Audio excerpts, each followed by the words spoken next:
wajib dikeluarkan zakatnya pada waktu itu juga sebanyak 2,5%. Bismillahirrahmanirrahim. Assalamualaikum warahmatullahi wabarakatuh. Alhamdulillahi rabbil alamin. Wassalatu wassalamu ala asyrafil anbiya wal mursalin Sayyidina Muhammad wa ala alihi wa sahbihi ajma'in. Asyhadu an la ilaha illallah wahdahu la syarika lah wa asyhadu anna Muhammadan abduhu wa rasulun nabiyya ba'da. Allahumma salli ala Sayyidina Muhammad wa ala ali Sayyidina Muhammad. La hawla wa la quwata illa billahil aliyyil azim. Rabbi syrah li sadri wa yassir li amri wahlul 'uqdatam min lisani yafqahu qawli. Sadaqallahul azim. Al-mukarram, alim ulama, tokoh agama, tokoh masyarakat, Pak Haji, Bu Haji, ibu-ibu, bapak-bapak, jamaah salat maghrib yang dimuliakan oleh Allah Subhanahu wa taala. Alhamdulillah, segala puji bagi Allah Subhanahu wa taala yang mana pada malam hari ini kita masih diberi oleh Allah kekuatan, iman, Islam, taufiknya, sehingga kita bisa bersama-sama melaksanakan solat berjamaah yang insya Allah nanti kita sama-sama meneruskan kajian zakat mal, yang mudah-mudahan semuanya mendapatkan ridha dari Allah Subhanahu wa taala. Amin ya rabbal alamin. Selawat serta salam kita aturkan kepada baginda Nabi Muhammad sallallahu alaihi wasallam. Mudah-mudahan dengan selawat kita senantiasa mendapatkan rahmatnya Allah Subhanahu wa taala, mendapatkan syafaat dari Rasulullah sallallahu alaihi wasallam. Amin ya rabbal alamin. Bapak-bapak, ibu-ibu, jamaah salat maghrib yang dimuliakan oleh Allah Subhanahu wa taala, kita lanjutkan masalah zakat mal. Kemarin zakat mal yang pertama, kedua, sampailah seterusnya. Sekarang zakat mal yang kelima, yaitu hasil yang dikeluarkan dari bumi, yang disebut dengan barang tambangan. Barang tambangan atau disebut juga ma'din. Ya, ma'din adalah harta benda yang diperoleh dari hasil penggali di dalam tanah. Hasil tambang emas dan perak apabila sampai senisab atau disebut satu nisab, yaitu 93,6 gram emas atau perak 672 gram, wajib dikeluarkan zakatnya pada waktu itu juga sebanyak 2,5%. Bapak Ibu yang dimuliakan oleh Allah Subhanahu wa taala, jadi zakat tambang ini seperti gini loh Pak Bu. Daerah Hulu saya pernah pergi daerah Kalteng itu Pak, namanya kampungnya Tumbang Darap, dakwah di sana. Saya biasa setahun, ya untuk tahun ini ndak ada tahun ini saya karena Covid kan. Ya mungkin entah kapan, saya sering di sana.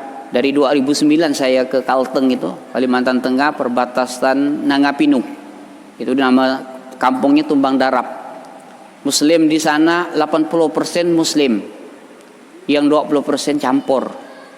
Nah, di sana pendapatan daerah sana diantaranya tambang emas. Tambang emas masih berupa debu gitu Pak ya, biji-biji gitu. Ya, biji-biji.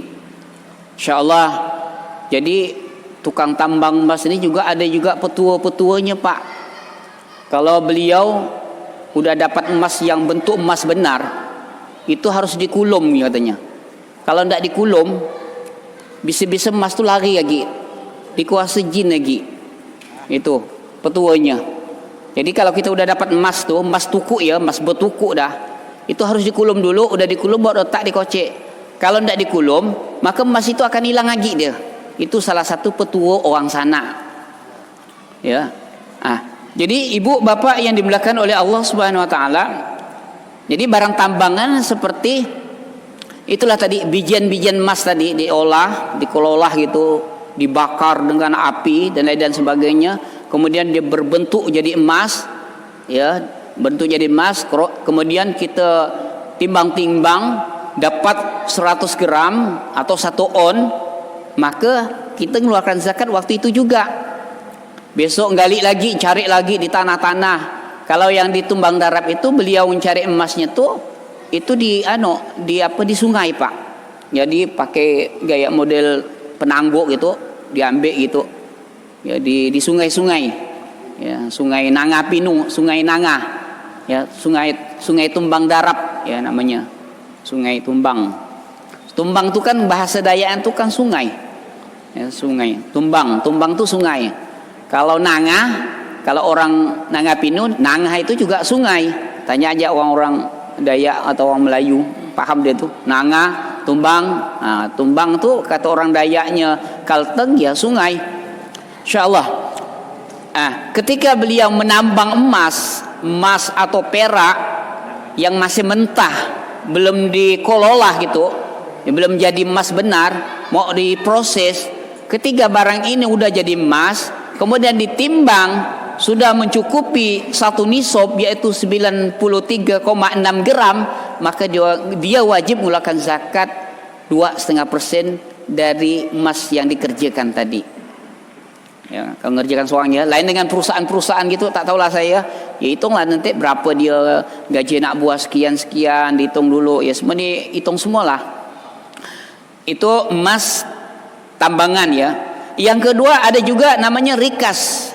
Rikas ini berasal dari kata rakaza, yarkuzu. Fi'il madinya rakaza, yarkuzu, yang artinya tersembunyi. Harta rikas menurut istilah adalah harta temuan yang terpendam atau tersimpan dalam tanah.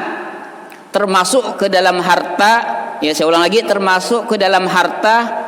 Rikas ini antara lain berbagai macam harta benda yang tersimpan oleh orang terdahulu di dalam tanah seperti emas, perak, tembaga dan pundi-pundi yang berharga. Harta rikas atau barang temuan wajib dizakati sebesar 20%. Ya, pada waktu barang ditemukan tanpa menunggu satu nisab, nunggu tahunnya atau ukurannya, enggak. Tahunnya enggak. Nabi Muhammad sallallahu alaihi wasallam bersabda yang artinya zakat rikas 1/5 atau 20%. Hadis ini diriwayatkan oleh Bukhari Muslim. Bapak Ibu yang dimuliakan oleh Allah Subhanahu wa taala, jadi harta rikas nih, contoh gini, zaman-zaman Belanda tuh, Jepang tuh kan, orang-orang dahulu di tempat saya lah Pak, banyak harta-harta karun itu. Karena orang-orang dahulu tuh kan zaman Jepang tuh kan maklum lah, Jepang Belanda. Nengok kita orang Indonesia banyak emasnya, banyak anuknya. Mula orang kita ni gali di belakang rumah, buat kolam, masukkan emas semua situ. Gitu. Jadi bagaimana kalau kita nemukan baik kebun kita atau kebun orang? Kalau kebun orang ya harus izin juga. Nanti ada lagi anunya, berapa persen atau bagi 2 ke. Nanti baru zakatnya ya 20%. Ini tidak perlu pakai berapa nisab, tidak, berapa tahun, tidak.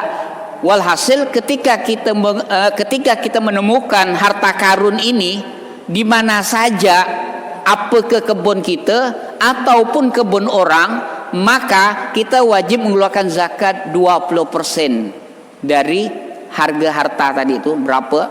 Misal kalau emasnya anggaplah 100, ya anggaplah 100 on ya, anggaplah ya 100 on, 1 on.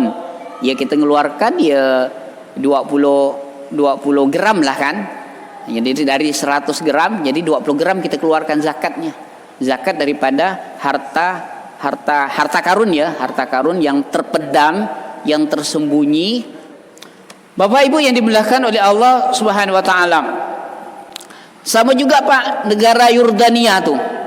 Yordania itu kan salah satu ya murid daripada Nabi Musa alaihissalam, yang mana Allah Subhanahu wa taala tenggelamkan di laut itu, laut Yordania itu. Jadi harta si Karun tuh Allah tenggelamkan di Yordania itu. Tuh banyak harta karun di situ, itu emas-emas. Ya. Jadi si Karun ini kan orang yang terkaya zaman Nabi Musa alaihissalam. Karena dia ini pelit, bakhil, sehingga beliau ya tidak mau sama sekali keluarkan zakatnya. Ya. Jadi zaman Nabi Musa itu akhirnya Allah tenggelamkan, yaitu si Karun tadi itu. Sama-sama keluarganya, anaknya, istrinya, termasuk beliau, hartanya, jadi tenggelamkan oleh Allah Subhanahu wa taala.